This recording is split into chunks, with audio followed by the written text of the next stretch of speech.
Good morning students. Today I will teach class 9 lesson 3 काव्य खंड का lesson 3 Raskhan. First second video के अंदर हमने इनके फर्स्ट और सेकंड दो चैप्टर रीड किए थे। आज थर्ड चैप्टर है रसखान। रसखान का जन्म 1548 में हुआ माना जाता है। उनकी मृत्यु लगभग 1628 में मानी जाती है। ये मैंने कुछ हार्ड वर्ड है, न्यू वर्ड्स उनको बोर्ड पे लिखा है, वो आप नोट कर लेना। अब आप अपनी बुक अपने सामने रखेंगे और बुक को जैसे जैसे मैं रीड कर रही हूँ उसमें आप उसको देखते जाएंगे, समझते जाएंगे। जो भी हार्ड वर्ड होंगे उसको आप नोट करते जाना। अब लेसन जो रसखान का कवि परिचय है उसके बारे में हम रीड करेंगे। रसखान का जन्म सन 1548 में हुआ माना जाता है। उनका मूल नाम सैयद इब्राहिम था और वे दिल्ली के आसपास रहने वाले थे।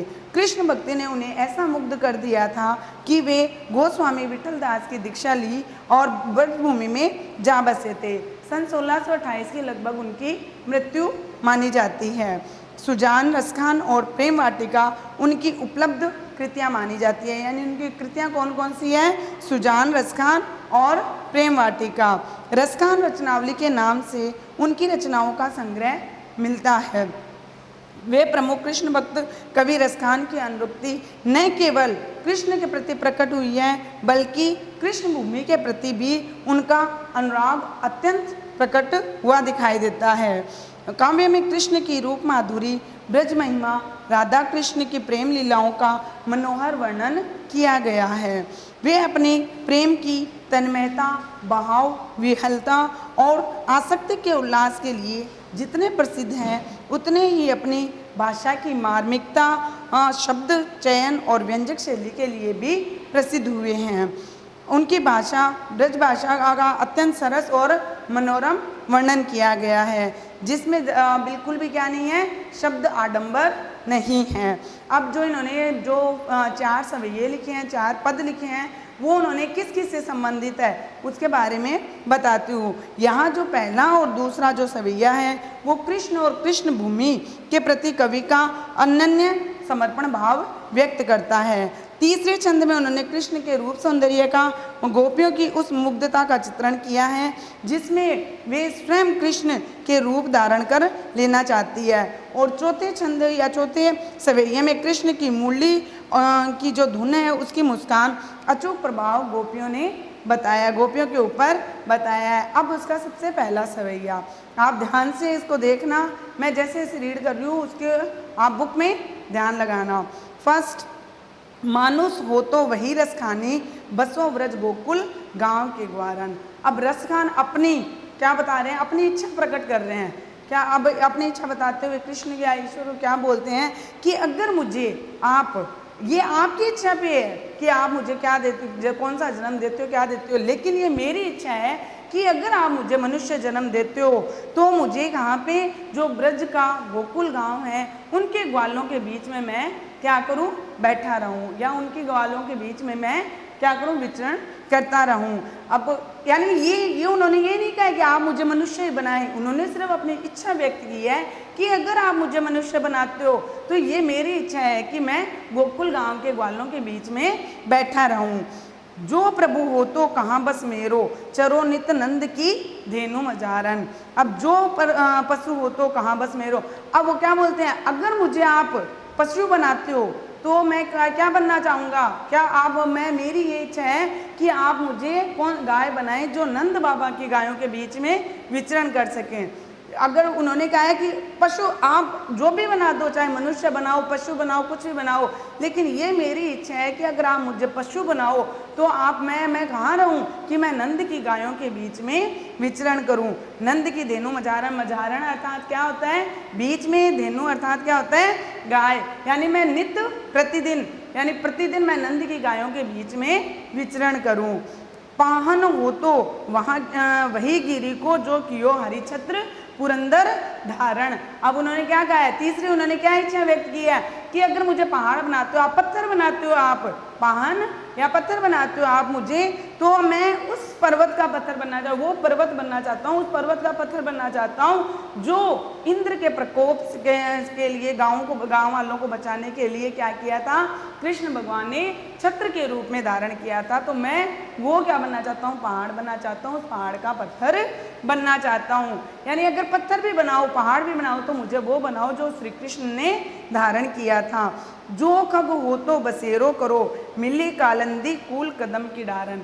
अब चौथा उन्होंने क्या बोला है कि अगर आप मुझे पक्षी बनाना चाहते हो, खग अर्थात पक्षी बनाना चाहते हो, तो ये मेरी इच्छा है कि जो कालिंदी यमुना नदी है उसके किनारे जो कदम का पेड़ है, मैं उस पेड़ की डालियों के बीच में क्या करूं, निवास करूं। मेरा बसेरा कहाँ हो, उस कदम के पेड़ की डालियों में या उस कदम के पेड़ पे मेरा निवास हो। अब यानी रसखान ने अपनी इच्छा व्यक्त करते हुए कृष्ण को क्या कहा है, पहली लाइन में तो उन्होंने क्या बोला है कि अगर मुझे मनुष्य बनाओ तो मैं कहाँ रहूं, गोकुल के ग्वालों के बीच में बैठा हुआ रहूं। या फिर आप मुझे पशु बनाते हो तो मैं ये नहीं कहता आप मुझे पशु मत बनाओ, आप मुझे अगर पशु बनाना चाहते हो तो मैं ये चाहता हूँ नित्य प्रतिदिन मैं कहाँ रहूँ, नंद की गायों के बीच में विचरण करता रहूँ। अगर आप मुझे क्या बनाते हो, पहाड़ बनाते हो, पत्थर बनाते हो, तो ये मेरी इच्छा है कि आप मुझे वो पहाड़ या पत्थर बनाए जिससे को यानी इंद्र के प्रकोप से बचाने के लिए, गांव वालों को बचाने के लिए उन्होंने क्या किया था, श्री कृष्ण ने छत्र के रूप में धारण किया था, तो आप मुझे वो पत्थर बनाए। और लास्ट लाइन में उन्होंने क्या कहा, अगर आप पक्षी बनाना चाहते हो तो आप मुझे ऐसा पक्षी बनाए जो यमुना नदी के किनारे जो कदम का पेड़ है मैं उसमें निवास कर सकूं या उसमें मेरा बसेरा हो सके। ये रसखान की क्या थी, श्री कृष्ण से प्रति अपनी इच्छा व्यक्त की है। रसखान जो कवि थे, मुसलमान होते हुए भी उन्होंने श्री कृष्ण के प्रति अनन्य भक्ति दिखाई है। ये आप देखो कि लोग हिंदू मुसलमान में कितना भेदभाव करते हैं, लेकिन ये कवि मुसलमान होते हुए उन्होंने कृष्ण के प्रति अपनी अनन्य भक्ति दिखाई है। अब जो दूसरा उनका पद है उसके अंदर उन्होंने क्या कहा है कि अब एक बार तो उन्होंने अपनी इच्छा व्यक्त की है, अब दूसरे में उन्होंने क्या बताया है, या लकुटी है रुकामरिया पर राज तिहूँ पुर को तजिडारो। अब कहते हैं अगर मुझे श्री कृष्ण की लकड़ी और कंबल मिल जाए तो मैं उस लकड़ी और कंबल के ऊपर क्या कर दूंगा कि ये जो तीनों लोगों का राज है वो न्योछावर कर दूंगा। राज तिहूँ पुर को दारुपुर, यानी तीनों लोगों का जो राज है वो मैं क्या कर दूंगा, न्योछावर कर दूंगा। किसके ऊपर कर दूंगा, श्री कृष्ण की लकड़ी और कंबल के ऊपर। लकुटी अर्थात लकड़ी और कामरिया कंबल के ऊपर क्या कर दूंगा, मैं तीनों लोगों का जो राज है वो न्योछावर कर दूंगा। आठों सिद्धि नवो निधि को सुख नंद को गाय चराए विसारो। और अगर मुझे नंद की गायों को चराने का क्या मिल जाए, अवसर मिल जाए, तो मैं क्या कर दूं, उसके ऊपर मेरी जितनी आठों सिद्धियां मैंने प्राप्त की है, 9 निधियां प्राप्त की है, वो भी मैं क्या कर दूंगा, न्योछावर कर दूंगा। रस खान कबो इन आँखिन सो ब्रज के बन बाग तड़ांग नियारो। रस खान क्या कहते हैं, मैं ये चाहता हूँ कि मैं कभी ना कभी मैं इन आंखों से क्या करूँगा कि ब्रज के जो वन है, बाग है, तालाब है, उनको कभी निहारूंगा, कभी देखूंगा। कोटिक एकल धोत के धाम करील के कुंजन ऊपर वारो। तो अब रस खान लास्ट में क्या कहते हैं, कोटिक अर्थात जो करोड़ कल धोत जो सोने से बने हुए महल हैं, कि मैं जो करोड़ों जो सोने से बने हुए महल हैं उनको भी क्या कर दूंगा, करील कांटेदार जो कुंजन है, बाग है, उनके ऊपर क्या कर दूंगा, न्योछावर कर दूंगा। यानी अगर मुझे अर्थात कोई भी अगर कृष्ण की एक लकड़ी मिल जाए, कंबल मिल जाए, तो मैं तीनों लोगों का राज न्योछावर कर सकता हूँ। अगर जो नंद की गायों को चराने का अगर मुझे अवसर मिल जाता है तो मैं क्या कर दूंगा, आठों सिद्धि 9 निधियों को न्योछावर कर दूंगा, उनका त्याग कर दूंगा। और अगर वो क्या चाहते हैं, मैं या ना मेरी आंखों को अगर ब्रज के वन, बाग, तालाब, इनको अगर देखने का मौका मिल जाए तो क्या आ जाएंगे, जो करोड़ों जो मेरे सोने के महल है उनके ऊपर मैं क्या कर सकता हूँ, जो मेरे करोड़ों सोने के महल है उनको भी मैं क्या कर सकता हूँ, उन कांटेदार वन के ऊपर न्योछावर कर सकता हूँ, छोड़ सकता हूँ। ये उन्होंने अपने दूसरे पद में अपनी इच्छा व्यक्त की है। अब तीसरा पद है जो उन्होंने गोपियां हैं वो बोल रही है। मोर पकासुर, उन्होंने रसखान ने अपने आप को गोपी मानते हुए बताया है इसके अंदर कि मोर पखासिर ऊपर राखियो गुंज की माल गहरे पहनूंगी। कि अगर श्री कृष्ण अगर चाहते हैं तो मैं क्या करूंगी, अपने सर के ऊपर क्या कर लूंगी, मोर पंख को धारण कर लूंगी, गले में क्या कर लूंगी, वैजंती माला भी पहन लूंगी जो श्री कृष्ण पहनते हैं।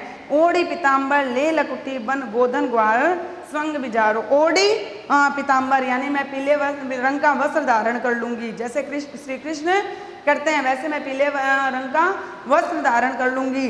और लकड़ी लेकर क्या कर लूंगी, ग्वालों के बीच में गायों को चराने के लिए चली जाऊंगी। भावतो वो ही मेरो रस खानी सो तेरे कैसब स्वांग करूंगी। अब रसखान क्या कहते हैं कि जो तुझे अच्छा लगता है, जैसा तू चाहता है वो मैं सारे स्वांग, सारे अभिनय, स्वांग अर्थात नाटक या अभिनय, मैं वो सारे स्वांग या अभिनय करने को तैयार हूँ। या मुरली मुरली धर की अधरान धरी अधरान दूंगी, लेकिन सब कुछ करूंगी, मोर पंख धारण करूंगी, वैजंती माला पहनूंगी, लकड़ी और पीला वस्त्र पहन के क्या करूंगी, गायों को चराने के लिए भी चली जाऊंगी ग्वालों के साथ में। ठीक है, जो भी श्री कृष्ण चाहते हैं, जो भी बनाना चाहते हैं वो सारे अभिनय या नाटक करने को तैयार हूँ, स्वांग धारण करने को तैयार हूँ। लेकिन जो ये आपकी मुरली है जो हमेशा आपके होठों पे रहती है, वो मुरली मैं अपने अधरों पे धारण नहीं करूंगी। क्यों नहीं करेगी गोपी उनको धारण, क्योंकि क्या करते हैं वो गोपियां जो है वो मुरली को अपनी सोतन मानती है। क्यों मानती है, क्योंकि श्री कृष्ण हमेशा मुरली को अपने साथ में रखते हैं और मुरली के बिना रह नहीं सकते, इसलिए वो क्या कहते हैं हम सारे स्वांग करने को तैयार हैं, लेकिन ये जो आपकी मुरली है उसको मैं अपने होठों पे धारण नहीं करूंगी। इसे यानी रसखान ने अपने आप को गोपी बनाते हुए अपने गोपी के रूप में अपनी इच्छा व्यक्त की है, या गोपी के रूप में अपनी बात को उन्होंने व्यक्त किया है। अब जो लास्ट जो फोर्थ नंबर वाला सवैया है उसमें क्या कहते हैं, काननी दे अंगुरी रही बो जब ही मुरली धुनी मंद बजे। अब गोपियाँ क्या बोलती है कि जब भी मान लो श्री कृष्ण की मुरली की आवाज़ आएगी तो हम क्या करेंगे, अपने कानों में अंगुली डाल लेंगे। काननी कान में अंगुरी रहीबो अंगुली डाल लेंगे। मुरली धुनी मंद बजे, जब भी मुरली की हमें मंद मंद आवाज़ आएगी तभी हम क्या करेंगे, अपने कानों में अंगुली डाल लेंगे। मोहनी तान सो रस खानी अटा चढ़ी गोधन गहे तो गहे। लेकिन ये जो मन को मोहने वाली जो श्री कृष्ण मुरली बजाते हैं, जो ये तान है मन को मोहने वाली जो तान है, ये सुनकर भी क्या हो जाता है, हमने कानों में अंगुली डाल ली है लेकिन फिर भी हमें कहीं ना कहीं वो आवाज़ सुन जाती है और हम अट्टालिका यानी छत के ऊपर जाकर उसको देखने के लिए चढ़ जाती है, उसको सुनने के लिए चढ़ जाती है। तेरी कहो सिगरे ब्रज लोगनी कालही को कितनों समझाइए, कि आप चाहे हमें कितने बुलाते रहें, पूरे जितने भी लोग हैं ब्रज के जितने भी लोग हैं वो चाहे हमें कितना भी समझा दे, कितना भी हम लोगों को आप सिखा दें, लेकिन माई रेवा मुख की मुस्कानी संवारी न जेहे न जेहे न जेहे। कि हे माँ हे माता, ये जो मान लो श्री कृष्ण की जो मुरली की आवाज़ है या श्री कृष्ण के मुख की जो मुस्कान देखकर हम क्या होते हैं, अपने आप को संभाल नहीं पाती है।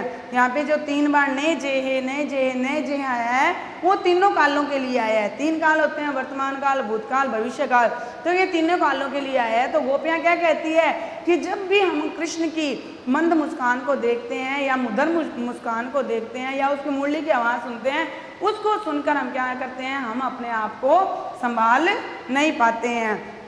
इसलिए आप चाहे हमें कोई कितना भी समझा दे, हम कृष्ण के वश में हो चुकी है। इस प्रकार क्या किया है, जो रसखान ने क्या किया, पूरे जो कृष्ण भक्ति में से जो लीन थे, इसलिए उन्होंने 4 सवैये लिखे हैं। 2 में तो उन्होंने अपनी इच्छा व्यक्त की और 2 में उन्होंने गोपी बनकर अपने आप को क्या किया है, सामने दिखाया है। अब आप जो नेक्स्ट है, ये आप जो क्वेश्चन आंसर जो करोगे वो आप इसके क्वेश्चन आंसर फाइंड करोगे।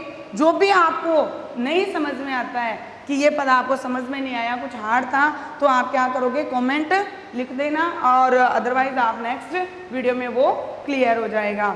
इसके कुछ जो न्यू वर्ड्स हैं वो मैंने बोर्ड पे राइट किए हैं, और जो और भी जो हैं वो आप बुक में देख सकते हो, और जो क्वेश्चन आंसर है वो क्या करोगे, आप फाइंड करोगे। Thank you.